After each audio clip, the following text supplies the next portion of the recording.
Today we're going to be diving deep into lion hunting strategies. Oh, yeah. I know what you might be thinking, but stick with me. Sounds a little out there, I know. It does, but trust me, there's a lot we humans can actually learn from these top predators. That's right. We had to think of lions, right? Powerful, instinctual hunters. But when you dig a little deeper, there's so much strategy involved in their methods. So, all right, I'm ready. Set the scene for me. We're out in the savannah. Okay. Pride of lions. What happens next? So the first thing is they're not just randomly running at a zebra. Right. There's a whole process of selecting a target. So they're not just relying on, brute force. Right. It's thought out. Absolutely. They're super selective about the prey they go after Interesting. to improve their chances, right? So they're factoring in things like age, health, the terrain, even what time of day it is. Wow. They really think it through. So they're almost doing like a risk-reward analysis before they even make a move. It's exactly like that. And that's a really good lesson for us. I was just thinking that. Sometimes we jump into things without really thinking about Yeah, we do. what could happen or what our options are. And lions are showing us that we should be planning, thinking strategically before we act. I like it. So they've selected their target. Okay.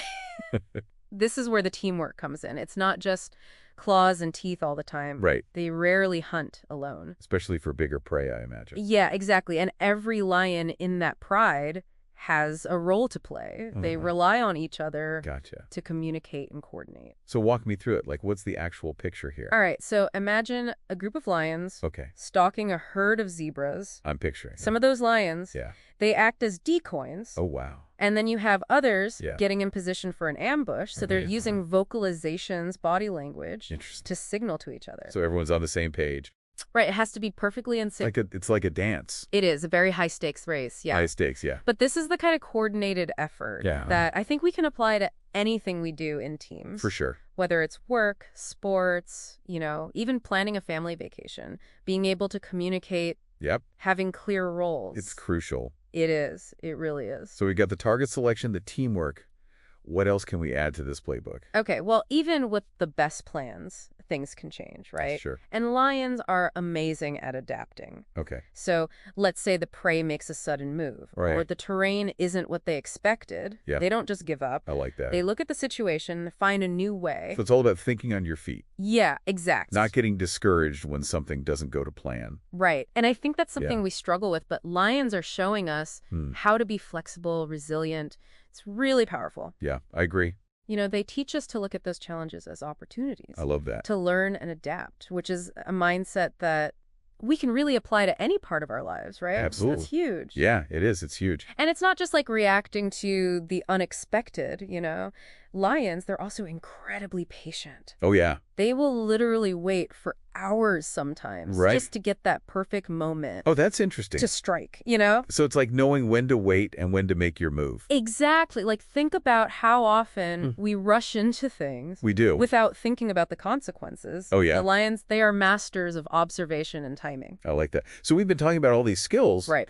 But how do they actually learn this stuff? Okay. Do they just know it instinctively? Yeah, there's definitely instinct involved, but a big part of it is learning from experience. Right. So they have this lion apprenticeship. Oh, wow. Where they watch the older, more experienced hunters. So they're not just born knowing everything. Right. They have to earn their stripes, so to speak. I love that. That makes me think about how important it is to have mentors. Oh, yeah. An experience you can read all the books I want. Exactly. But nothing beats hands-on learning. Absolutely. And it's not just about learning as a cub, right? Even the experienced lions, they're always refining their skills. Interesting. Analyzing each hunt. So even the best can get better. Yeah, exactly. That's a great point. It's easy to get complacent when you've had some success, but lions are always looking for ways to improve. That's a really good point. So it's they're never stopping, they're never settling. It's that growth mindset. Yeah. And then, of course, there's learning from failures. Okay. Not every hunt is successful, right? Right. But even those failures, those are opportunities to learn. So you got to analyze what went wrong. Exactly. Adjust the strategy for next time. That's so important. It's like that saying, you win or you learn. That's it. And, that's something that applies whether you're a lion or a person. Absolutely.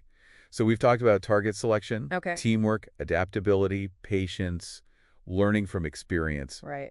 Is there anything else we can take away from all this? Oh, yeah, there's one more that's so crucial. And it's something we humans struggle with a lot. What's that? Communication. Oh, that's interesting. I can imagine for hunting, that has to be key. Right, you've got to be on the same page. Yeah, like you said, they rely on each other. They've got to know where everyone is, what they're doing. So it's like vocalizations, body language, all of that. Right, all of it. If you miss a signal, if there's a miscommunication, Yeah. it could be the difference between dinner and going hungry. And, you know, it's not that different for us. It's so true. Think about all the times we have miscommunications at work.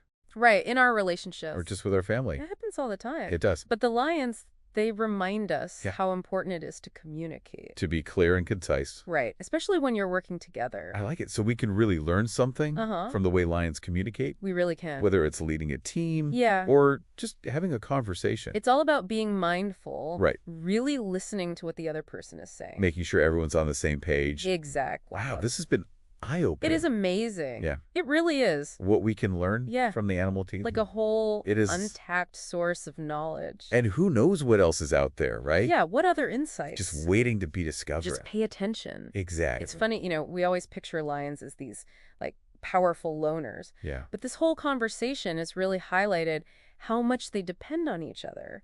It's true. On their community. It really is, yeah. It's like, you think of that classic image, right? Right.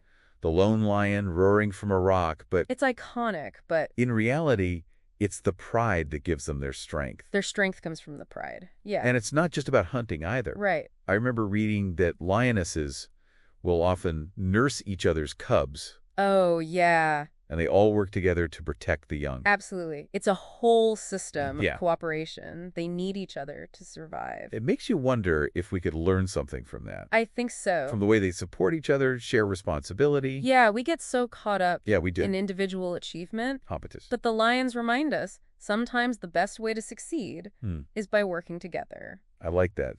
You know, you mentioned earlier that idea of seeing ourselves as the prey. Oh, yeah. It's kind of a weird way to think about it, but I think it makes sense. It really makes you think. Yeah. About yourself, about what you're trying to achieve. So it's like... just like lions are checking out their prey, their strengths and weaknesses. We should do the same. We can do the same thing. Figure out our vulnerabilities. Right. What are our weaknesses? What are the obstacles that, like... exactly. the metaphorical predators we're up against? That's a good way to put it. And then... how can we use these lion strategies? Yeah, exactly. To, like, not just survive. Not just survive. But really thrive. That's the goal, right? It is. So it's like making a plan for your life. It is. Figuring out your strengths, your weaknesses. Right. Thinking about the challenges you might face. What could go wrong? Yeah, and then using what we've learned about lions. All those things we talked about. The planning, the teamwork, the adaptability. Communication, persistence. It's all in there. To help you overcome anything. And reach your goals, right? Attacking into your inner lion. I like that. That strategic mindset. That determination. Yeah. All right, so as we wrap up this deep dive into the world of lion hunting strategies. Fascinating stuff. I really want you all to think about Yeah. what we've talked about. What resonated with you? What are your goals, your challenges? And how can you apply these lessons to your life? Because even though we're not, you know, hunting zebras. Right, different kind of hunt. We all have our own metaphorical hunts. We do. And just like lions. We've got the strength. We do. The intelligence. We do. The resilience to do amazing things. Amazing things. Thanks for joining us on this wild adventure. Thanks for having me. And until next time, keep exploring, keep learning. And keep diving deep. And keep diving deep.